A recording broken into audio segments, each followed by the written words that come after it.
Voilà. Donc, Raphaël est donc professeur à la faculté des sciences de l'éducation de l'Université Laval, au département des sciences, à la faculté des sciences de l'éducation, au département études sur l'enseignement et l'apprentissage. Donc, il a fait un travail plutôt sur l'histoire et sur les curricula concernant l'histoire. Et bon, quand nous avons échangé, Yves et moi, il y a un mois, hein, mais on a surtout axé sur la question de comment se faisait la construction du sens chez les élèves, et on avait échangé de manière extrêmement intéressante sur la question de la légitimité. Mais bon, la légitimité des contenus. Mais donc, mais Raphaël va sans doute reprendre tout ça. Alors, Raphaël Gagny est professeur associé au FSE, département d'études sur l'enseignement et l'apprentissage de l'Université Laval au Québec. Il est titulaire d'un doctorat en éducation au sujet de la reconnaissance des perspectives francophones en études sociales albertaines, qui lui a permis de mieux saisir les enjeux reliés à l'inclusion des groupes minoritaires dans les programmes scolaires, l'enseignement-apprentissage de la perspective et les droits éducatifs des minorités de langues officielles au Canada. Ses recherches réunissent 3 thèmes: l'enseignement-apprentissage de l'histoire, l'activisme curriculaire et les droits collectifs appliqués à l'éducation. À lui, merci.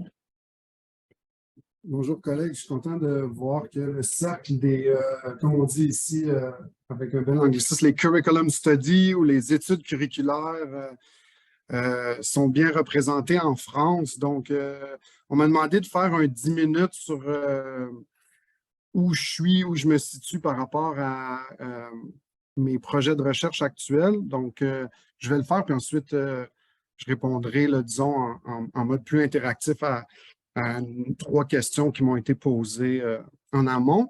Donc, déjà, la recherche de sens, pour faire un lien avec le thème du séminaire, m'a fait replonger dans un document très, très important au Québec qui s'appelle « Le sens de l'histoire ». Donc, si je prends la balle un peu de Vincent et de ce que Marilyn disait sur la légitimité, on est en 2013. On est dans la province du Québec, province de 7 millions, qui gère son programme d'études, et on a une crise de légitimité, c'est-à-dire que l'adhésion des professeurs d'histoire est en chute libre envers un programme d'histoire qui est pour les élèves, on dirait chez vous, entre 14 et 16 ans. Qu'est-ce qui fait problème? Donc, c'est un programme d'histoire du Québec et du Canada. Il est obligatoire et il est divisé sur 2 années. La première année étant chronologique et la deuxième année, on reprend le même contenu thématiquement. Donc, beaucoup de plaintes des professeurs sur la redondance. Je pense que vous avez bien connu en France là, ces enjeux-là, chronologiques, thématiques. J'avais écrit un texte à l'époque dans Argomento, un blog français là-dessus. Donc, les collègues m'avaient dit qu'ils partageaient. Et ce qui est arrivé, c'est qu'un gouvernement qui est en place, Parti québécois, nationaliste, met dans sa plateforme politique qui va changer le programme d'histoire. Donc, très intéressant au niveau de l'instrumentalisation. Donc, nous, ce n'est pas des réformes à date fixe. Un parti politique peut clairement prendre la balle au bon et le mettre dans son programme électoral de faire une réforme. Il le fait. Et ça donne un document un peu plus tard qui s'appelle « Le sens de l'histoire », donc qui a été produit par un groupe d'experts. Encore intéressant pour vous, collègues, c'est un moment de refondation, je juge, dans mon petit domaine au Québec, parce que, de un, les experts à la charge de ce rapport-là, qui doivent finalement repenser le cours, ne sont pas des didacticiens de l'histoire, ne sont pas des experts curriculaires. En fait, c'est un sociologue un sociologue québécois qu'on nomme, proche du gouvernement, connu pour ses idées, disons, près du pouvoir, l'idée d'un retour à une trame narrative qui, comme j'entendais ma collègue avant, ferait du québécois, voudrait produire du québécois, ramener une chronologie. Et donc, moi, AP, à l'époque, à la maîtrise, happé par le sens de l'histoire. Pourquoi? Parce que qu'est-ce qu'ils veulent dire par le sens de l'histoire? C'est redonner finalement l'idée que il faut avoir une trame collective. Je ne ferai pas l'exposer, mais je pense que c'est bien connu là, dans le domaine des programmes. Donc, on veut finalement cimenter un groupe qu'on appelle québécois en explorant ce qui le distingue des autres. Moi, attentif au débat, mon superviseur à l'époque, Jocelyn Letourneau, est invité à participer au groupe de discussion pour produire le rapport et est exclu un peu de temps après parce que des protagonistes disent qu'ils veulent absolument qu'il y ait certaines personnes qui réforment l'histoire et pas d'autres. Donc, pour faire une histoire courte, je me rends compte à cette époque-là, c'est un moment fondateur pour moi du sens politique des réformes curriculaires. Je vois bien comment on place des gens autour que je vais appeler la table curriculaire et comment on en exclut d'autres et surtout comment, dans tout ça, les experts du curriculum en histoire, moi j'en devenais un à l'époque, je connaissais des élèves, d'autres collègues, dont mon superviseur, sont exclus. Donc, ça m'a amené, parce que il y a eu plusieurs débats autour de ce rapport-là. Est-ce que, bon, c'est bien ou non d'avoir la trame chronologique? Je me suis un peu éloigné de ces débats-là, mais pour les résumer rapidement, on oppose à cette vision de la trame chronologique. C'est une vision qui s'appellerait la pensée historienne. Donc, on voudrait valoriser chez les élèves l'acquisition d'habilités qui sont calquées ou didactisées à partir du travail des historiens, par exemple. Donc, j'ai des collègues, dont Marc-André Etier, qui a fait un collectif, Quel sens pour l'histoire, et donc remet en question cette idée-là d'une chronologie et surtout d'un but national. Donc, on peut bien voir qu'il y a un peu un dialogue de sourds entre les tenants d'une trame chronologique assez nationale et une autre qui est plus sur l'émancipation intellectuelle à travers l'acquisition d'habiletés critiques. C'est juste pour vous poser un peu le cadre là, dans lequel j'évolue. Et puis maintenant, moi, j'ai décidé de m'en distinguer d'une façon assez simple, selon moi. C'est que je me suis surtout questionné, on a posé la question, tantôt je fais encore référence à Vincent, qui était autour de la table? Donc, en sachant que mon directeur avait été expulsé, j'ai fait toute l'histoire du curriculum pour me rendre compte finalement qu'il y avait eu des systèmes d'exclusion, il y avait eu le parti au pouvoir qui avait fait des pressions pour bien contrôler le processus de rédaction du programme. Et donc, finalement, m'intéressant à ce sujet, j'ai élargi à partir du Québec. Après ça, je me suis intéressé à d'autres provinces pour comparer finalement comment on faisait les programmes. Et surtout, je reviens toujours sur cette métaphore-là, qui est mon objet d'étude, qui est autour de la table. Donc, au Québec, je me suis rendu compte que c'était majoritairement des francophones québécois, donc le groupe majoritaire, les groupes minoritaires étant consultés ici et là, mais n'ont pas de pouvoir nécessairement décisionnel. On y reviendra dans les questions parce qu'il y a tous des enjeux de droit et de légitimité dans cet aspect consultatif-là au Canada en particulier. J'ai étudié le phénomène dans d'autres provinces où je me suis rendu compte qu'il y avait des différentes façons de produire des programmes. En Ontario, par exemple, où on produit un programme avec un tronc commun qui partage à peu près 80% de contenu pour l'ensemble des élèves de la province de l'Ontario, qui est la province centrale là, au Canada. Et puis, on fait des versions du programme, donc où il y a une version francophone et une version anglophone qui ont 20% de pouvoir discrétionnaire, donc de contenu différencié. Donc, je suis sûr qu'on va en reparler. En France, c'est un enjeu. Est-ce qu'on fait un programme unique? Est-ce qu'on fait des programmes séparés? Le programme ontarien est très intéressant parce qu'on garde un tronc commun, mais on fait place à une certaine différenciation pour le groupe francophone et anglophone. Finalement, je termine sur mes intérêts de recherche qui m'amènent, j'imagine vous aussi, collègues, toujours devant un mur quand on cherche à avoir plus d'informations à propos de la façon dont sont faits les programmes. On a beau grappiller avec des entrevues, souvent on se fait dire « Ah, c'est confidentiel, c'est quand même limité ». Moi, je fais beaucoup d'analyses documentaires, l'accessibilité aux documents. Donc, dernièrement, je me suis penché puis je viens de présenter une conférence là-dessus à Toulouse dans le colloque Faire Éducation. Je me dirige, parce que vous me parliez de corpus dans vos questions de départ. Donc, mon corpus, de plus en plus, je m'intéresse aux demandes d'accès à l'information. Donc, je sais qu'en France aussi, il y a une législation. Donc, la bureaucratie scolaire, éducative doit, pour prendre ses décisions, demander des avis à des experts, former des tables de consultation. Et souvent, il reste des traces. Et puis dernièrement, j'explore ça au Québec. Je me rends compte, notamment au niveau des groupes minoritaires, comment c'est important, comment j'ai une information riche que d'autres collègues n'ont pas nécessairement eue. C'est une technique un peu journalistique, je m'en inspire d'ailleurs, mais donc j'ai accès, par exemple, à des courriels, à des avis, à des rapports qui me donnent à penser à tout un monde derrière la production des programmes et donc à générer finalement et faire de nouveaux résultats parce que, comme je vous disais, c'est très difficile en études curriculaires à partir d'un certain moment de ne pas tomber dans le jugement puis dire oui, le programme est bon, mais toujours de trouver de nouvelles informations sur comment le programme est fait. Donc, je le répète, une demande d'accès à l'information. Donc, on demande au gouvernement de nous libérer là, un certain nombre d'informations. Et puis, on espère que dans cet amas-là, on trouve quelque chose de pertinent. Je m'arrêterai là-dessus en 30 secondes en vous disant que si je pouvais résumer tout ce que j'ai dit, je m'intéresse à la démocratie curriculaire.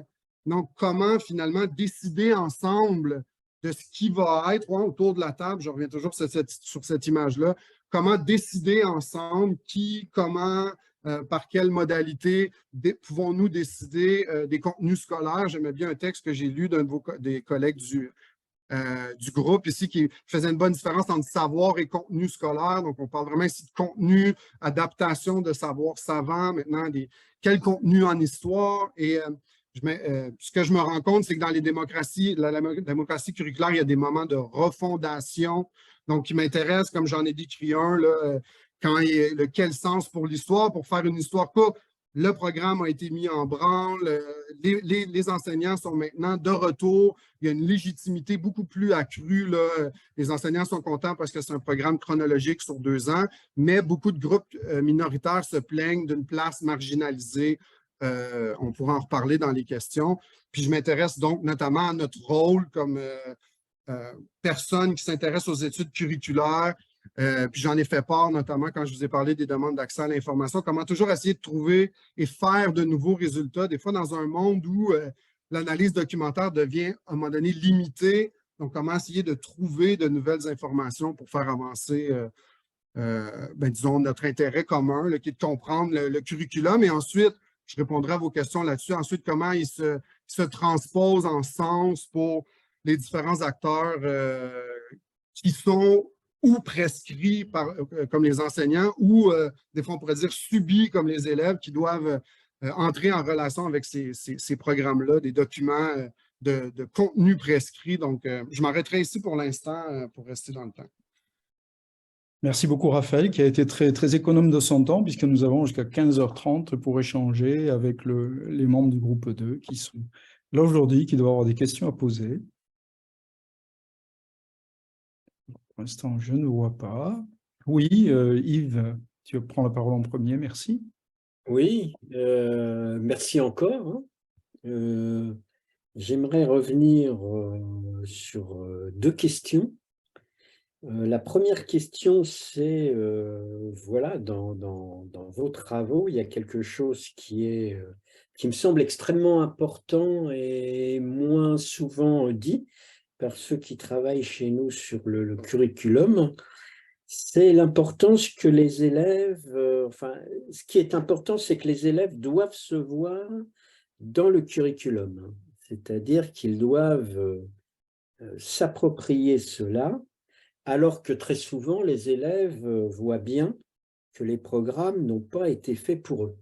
Donc, avec un problème crucial qui est comment susciter l'adhésion des élèves. Donc ça, c'est la première question, c'est ce qui m'avait beaucoup intéressé. Du coup, voilà, j'aimerais que vous le partagiez avec notre collègue. Et la deuxième question, c'était sur les finalités de l'enseignement de l'histoire et où vous aviez insisté aussi sur l'idée qu'il fallait viser une restitution juste. Donc, voilà, je vous laisse la parole parce que c'est votre parole qui est importante ici. Merci Yves.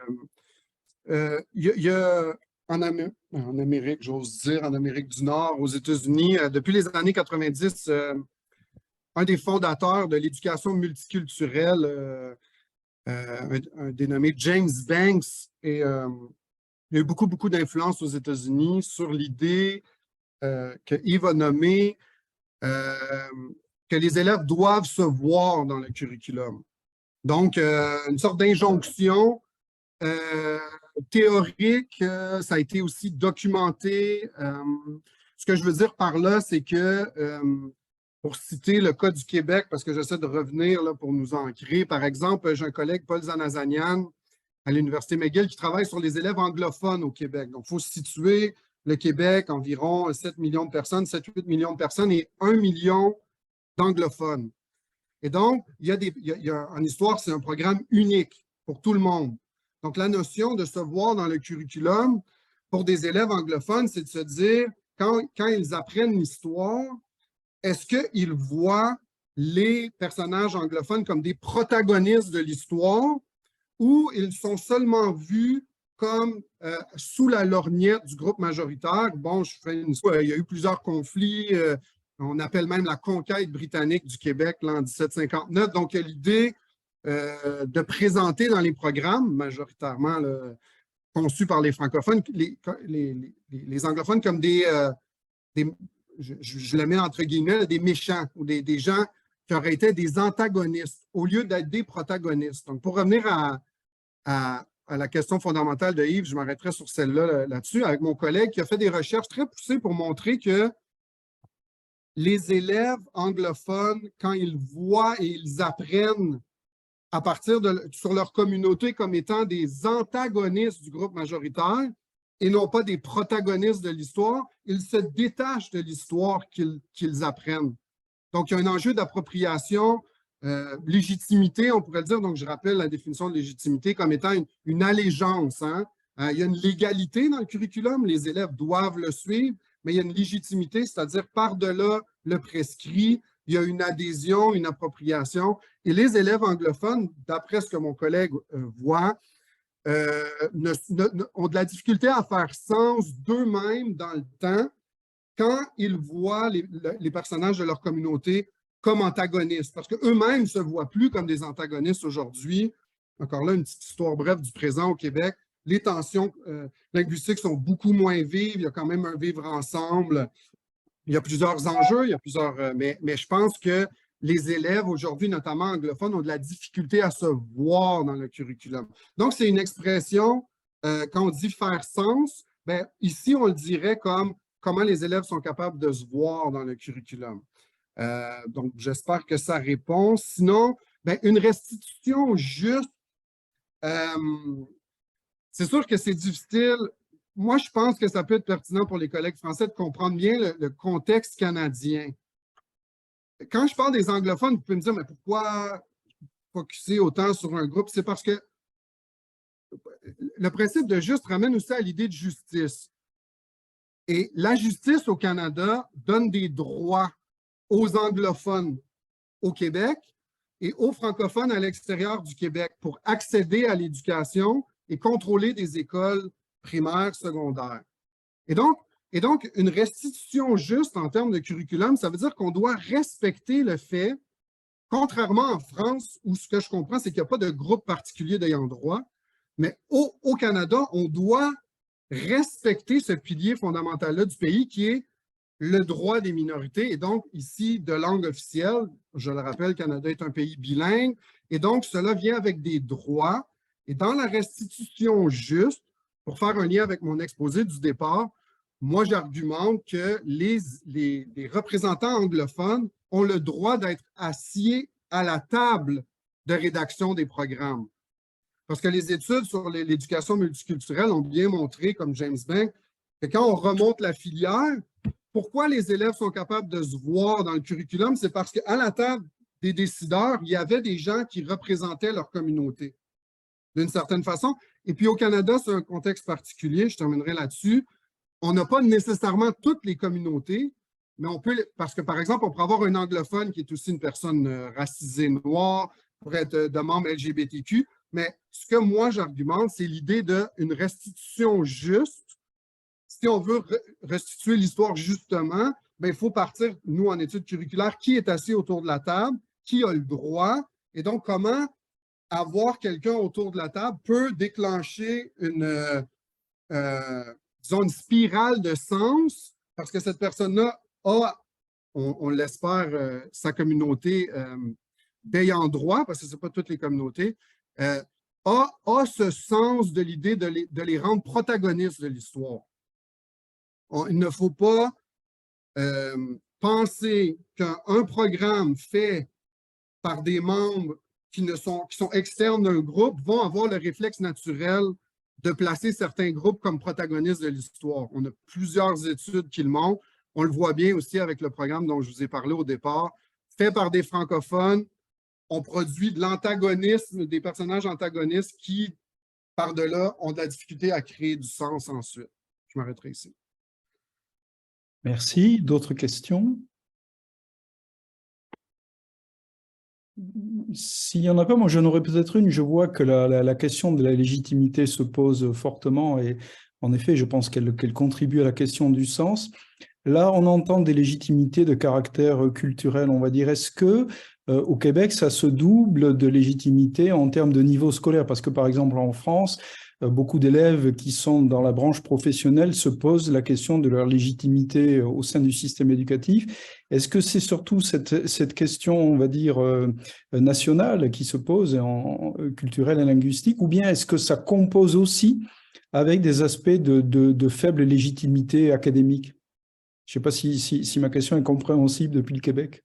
Oui, ben en fait, pas vraiment parce que les filières, je vais essayer de faire un lien. Une des raisons de l'ancien programme, celui qui avait un grand défaut de légitimité, donc sur 2 ans, programme dont les élèves doivent réussir l'examen qui est unique au Québec, donc tous les élèves doivent le réussir. Une des raisons pourquoi il avait été conçu comme ça, chronologie, la première année, thématique, on avait argumenté à l'époque que les filières scolaires au Québec, à partir de la première année, les gens, ils se divisent. Donc, on disait, au moins, si on leur donne l'année au complet en chronologie, ils vont avoir au moins le stock de connaissances, puis l'année d'après, on approfondira.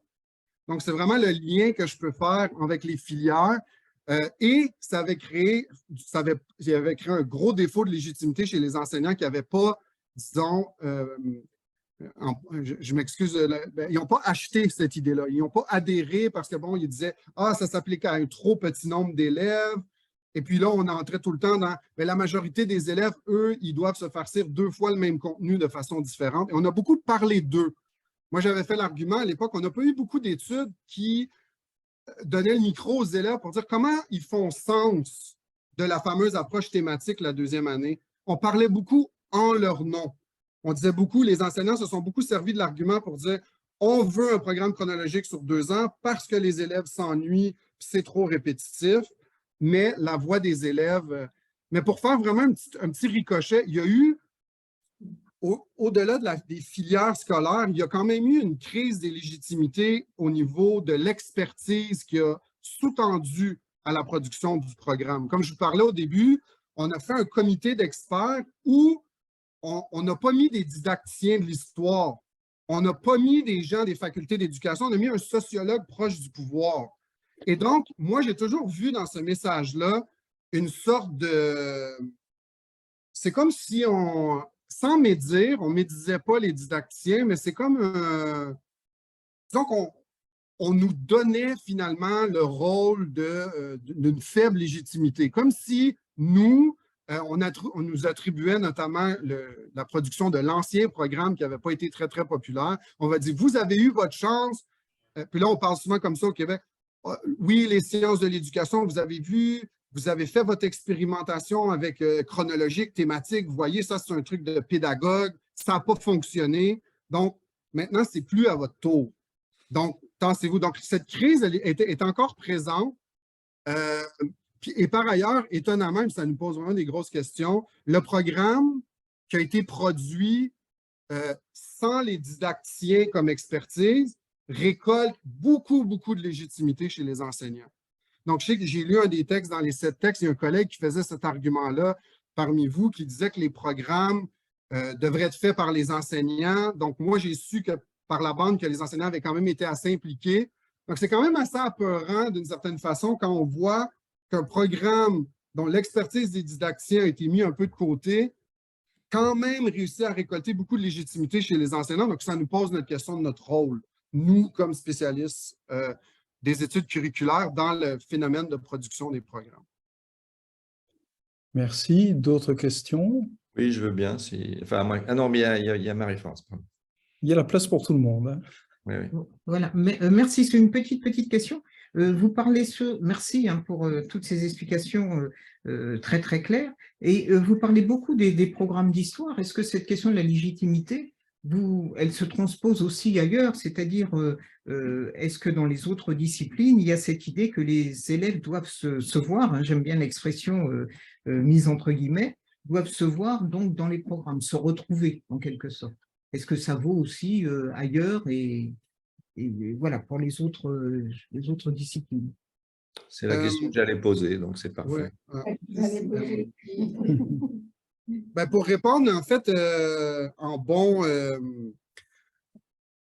bonne analyse une personne qui fait beaucoup d'analyse documentaire, je vous dirais qu'il y a un document officiel qui a été produit par le gouvernement du Québec qui donne des prescriptions très précises, notamment aux auteurs de manuels, pour avoir certains quotas, notamment hommes-femmes, quand on met des personnes en situation de handicap, qu'ils soient protagonistes. Il y a toute une espèce de décompte qui se fait, puis ça s'applique à tous les manuels, donc pas seulement en histoire. Pour remonter un peu plus haut, la filière l'éducation multiculturelle, d'où ce courant vient là, avait comme prétention, disons, l'ensemble des matières scolaires. En mathématiques ou en sciences, ça se fait plutôt par l'exemplification. On fait une équation, puis on prend un exemple de certains groupes. Tandis qu'en histoire, pourquoi ça a causé beaucoup de débats, c'est que ça remet en cause, parce que je fais un lien avec la question que Yves me posait, sur la restitution juste maintenant là de l'histoire. Est-ce qu'on va finalement se mettre à avoir des quotas dans l'histoire pour parler de certains événements et puis dire, bon, ben, il n'y a pas assez de femmes durant cet événement-là. Donc, ça a créé beaucoup de remous. Quand il y a eu des réformes curriculaires, ça a été très animé. Versus l'idée que les élèves se voient, peut-être en sciences aussi, il y a eu un peu un rebiffement en mathématiques puis en sciences où on a fait, oh, c'est de la science, mais je dirais que c'est quand même une idée qui percole. Puis ça revient toujours au même. C'est souvent les enseignants, d'ailleurs. Moi, je n'étais pas très rompu à cette idée-là comme personne étudiant les études curriculaires, mais c'est de voir des enseignants qui, devant une classe, souvent désintéressés, allaient chercher l'intérêt des élèves en exemplifiant, en utilisant ce qu'on appelle ici l'autonomie professionnelle. Donc, les programmes, on le sait, c'est des prescrits, mais on ne dit pas, je ne sais pas c'est quoi en France, mais on ne dit pas à l'enseignant comment enseigner. Donc, c'est surtout là que ça a pris cette idée-là. Parce que dans les programmes, c'est un peu plus dur. L'idée est là, mais ce que j'entends chez certains enseignants, pas tous, qui, notamment dans les milieux culturels, peuvent se servir de cette idée-là en prenant leur autonomie professionnelle, en disant, bon, ben, je dois enseigner tel événement historique ou telle notion en français. J'ai une personne dans ma classe, ben, je vais faire attention pour utiliser, par exemple, un mot que la personne utilise de sa langue. Je vais utiliser un exemple, juste pour capter puis garder le sens dans une dialectique. Donc, garder pour que, puis il y a eu d'ailleurs certaines études, pour que l'élève se voit non seulement dans le contenu, mais aussi dans l'enseignant. D'ailleurs, il y a eu plusieurs, puis je m'arrêterai ici, mais il y a eu plusieurs débats sur l'enjeu des caractéristiques sociodémographiques des enseignants. Tu sais, on peut pousser vraiment cette idée-là. Est-ce que, bon, l'enseignant doit vraiment représenter le corps étudiant? Mais je vous dirais que oui, c'est une idée qui a percolé puis qui peut être utilisée avec l'autonomie professionnelle des enseignantes pour capter l'attention de certains élèves qui, autrement, sans se voir, c'est toujours la même prémisse, sans se voir, il n'y a pas vraiment de sens. Pourquoi moi, j'étudierais ça, je ne me vois pas? Après, ça cause plusieurs enjeux, j'en suis conscient. Merci. Des compléments sur cette question ou une autre question? Oui, Marie-Lie? Oui, merci. Je voulais un petit peu rebondir sur cette histoire de se voir et qui passe par diversification et parcellisation quelque part, puisqu'on multiplie les exemples, on multiplie les contenus et quelque part, moi je me dis, mais comment on tient ça en cohérence entre se voir comme une unité et puis une mosaïque et comment voir les autres aussi. Et comment comprendre les autres? Est-ce que c'est se voir qui permet de comprendre la diversité? Ça, c'est une première interrogation. Et puis, comment après on fait corps? Comment on fait corps? Moi, je suis biologiste de formation. Donc, l'unité, c'est quelque chose d'extrêmement important. Extrêmement important. Donc, je ne sais pas, question sur les questions de société, mais la question à la fois de jouer sur la diversité et l'unité, moi, je trouve que c'est un challenge extrêmement difficile avec, effectivement, on voit bien les discussions en France sur le wokisme, etc., qui se mettent en place, qui sont quelque part, qui peuvent faire peur par rapport à la démocratie, parce qu'après, on répond à des quotas. Il faut qu'il y ait une personne, femme blanche, lesbienne, noire, il faut qu'il y ait... Enfin, on en arrive à des choses complètement incohérentes de quotas qui quelque part... comment dire, comment on se fait en jeu après l'intégrité du, je sais pas, comment on fait corps avec un groupe social qui ne soit pas simplement sa communauté. Voilà. Et comment ça se pose ça au Québec par rapport à l'école, hein, bien sûr. Ben, je vous dirais que l'un et l'autre n'est pas mutuellement exclusif. Ça se pose de deux façons, je dirais, au Québec, mais dans le reste du Canada, où on peut avoir un jeu à somme nulle, souvent qui pullule là, ces conversations-là sur le wokisme ou sur l'inclusion scolaire, où c'est comme si on incluait, on ne faisait pas corps. Donc, il y a toujours cette idée-là que en privilégiant Abdel, ben, Mélanie se sentira pas visée. Faut d'ailleurs, puis l'idée de faire corps, puis l'unité, donc c'est comme si puis vous avez utilisé le mot, donc on n'oppose parcellisation à unité, comme si les deux ne pouvaient pas coexister et ne coexistaient déjà pas par ailleurs déjà. Donc, ça serait ma réponse, c'est-à-dire qu'ils coexistent déjà. Je pense qu'il y a beaucoup d'élèves qui se voient déjà dans le programme, hein, si on reprend cette expression-là qui est un peu fait boule de neige.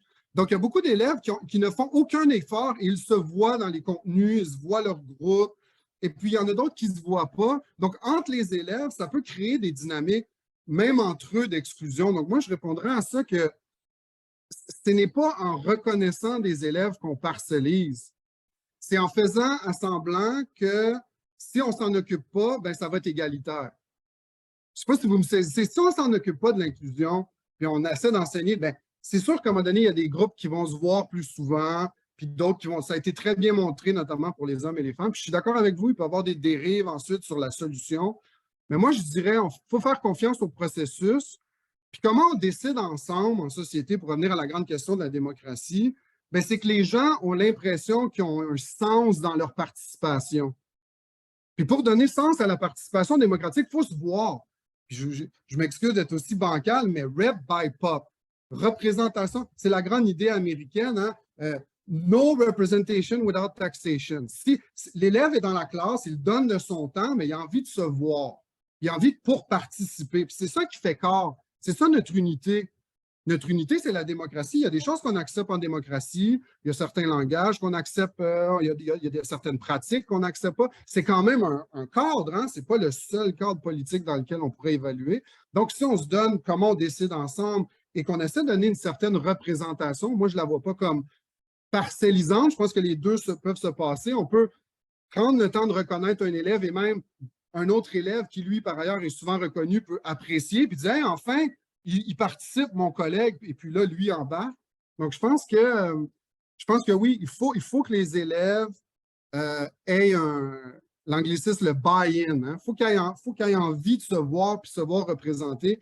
Puis si on regarde les études sur la démocratie, on le voit quand le peuple ne se voit plus. Je pense qu'en France, on pourra en parler longtemps sur le vote, qui n'est pas la seule mesure de démocratie. Quand on ne se voit plus dans ce qui nous a enseigné dans le contenu, dans la personne qui nous le fait ou dans les prescrits, ben on se désengage. Donc, à un moment donné, on est pris là, nous, en études curriculaires, à défendre la démocratie.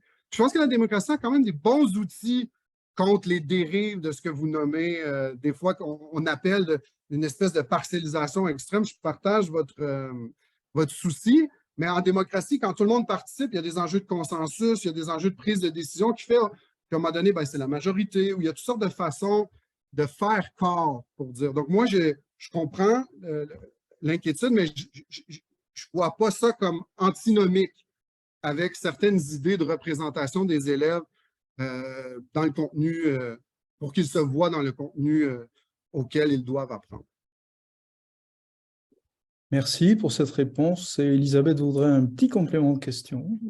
Il y a quelques années, il me semble au Québec, la notion de compétence était très structurante des programmes. Et puis, ça n'avait pas donné, il me semble, les effets escomptés. Quel est le rapport entre ce que vous nous dites sur les logiques qui sous-tendent les programmes et par ailleurs la question de la mise en œuvre en classe avec ou sans la notion de compétence? Je voulais savoir si c'était actualisé, qu'on avait abandonné les compétences, parce que les résultats n'étaient pas très bons, je crois, à un moment donné. Mais peut-être que ce n'est pas du tout votre domaine, donc je ne veux pas vous mettre mal à l'aise. Mais c'est une très bonne question parce que, puis vous avez raison que cette question-là m'échappe, mais je pense qu'il y a un enjeu de légitimité, c'est-à-dire d'adhésion des enseignants et même peut-être même des élèves et même des parents, j'en suis un, au langage des compétences. Je vous donne un exemple très, très concret. J'ai un fils, Éloi, il a 13 ans. Quand je vois son bulletin, on me parle qu'il est capable d'écrire de façon cohérente, avec une note au bout, qui est plus une approche par compétence. Donc, oui, il y a beaucoup. Puis les enseignants aussi, très difficiles à évaluer. Je reviendrai sur un des textes que j'ai lu, je m'excuse, je ne me rappelle pas la personne, mais qui faisait un résumé d'une thèse où les élèves, sur la non-lecture des élèves. Et puis, on voyait bien que les élèves étaient capables de réussir, ou du moins, certains élèves sont capables de réussir des cours sans lire. Et moi, ça m'a amené toute la question, et pour faire un lien avec les compétences, sur l'alignement entre ce qui est prescrit par des didacticiens comme des grandes idées, puis ça peut être aussi des idées d'inclusion ou des idées de mettre des compétences, et comment on l'évalue. Puis on se rend compte souvent que le nerf de la guerre, c'est l'évaluation. Et ça, c'est une grande perte de sens pour l'élève. Si l'élève n'a pas l'impression qu'il est récompensé sans une logique utilitariste, où je trouvais que c'était très évocateur le texte de la collègue où disait, ben, un élève lisait avant, arrêtez de lire, a les mêmes notes. Donc, au Québec, on parle beaucoup pour répondre à l'enjeu des compétences, sur l'idée de planification en rebours.